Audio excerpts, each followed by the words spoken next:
विराट कोहली, सचिन तेंदुलकर, महेंद्र सिंह धोनी, वो हमसे आगे जाते चले गए।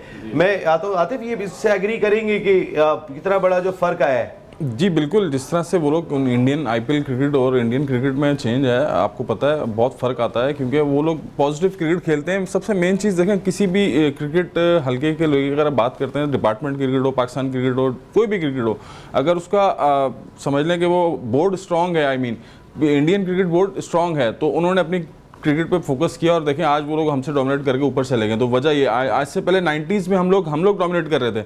हमारी डोमिनेशन क्यों ख़त्म हुई कि हमारे अपने ही लोग हमारे थोड़े थोड़े दुश्मन बने, जिसकी वजह से हमारी ग्रुपिंग हो गई, सियासत हो गई, बहुत कुछ चेंजिंग आई। इवन कि आपको पता है 2003 में जनरल तौकीर ज़िया साहब ने चेंज लाया कि पूरी टीम चेंज की और फिर राशिद भाई को कप्तान बना के नई टीम भेजी गई। तो यहाँ तक अपसेट हुआ हमारी क्रिकेट में।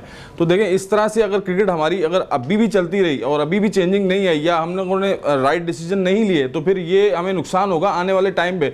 ऑलरेडी हम 2-3 साल से सरवाइव करते हुए आ रहे हैं। जिस तरह की हमारी टीम होती है वैसा परफॉर्म नहीं करती।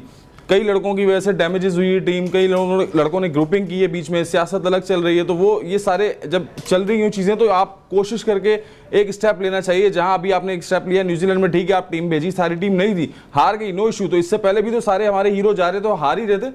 तो ये हार हमें एक्सेप्टेबल होती है, जहां कि अगर आप जूनियर्स भेजेंगे, यार चलो कोई बात नहीं, नए लड़के थे सारे, उन्होंने कुछ करने की कोशिश तो की, एफर्ट नजर तो आई हमें, लेकिन अगर इस तरह से क्रिकेट हुई तो फिर ये तो हमारा नुकसान है टोटल, जिस तरह हम खेल रहे हैं क्रिकेट।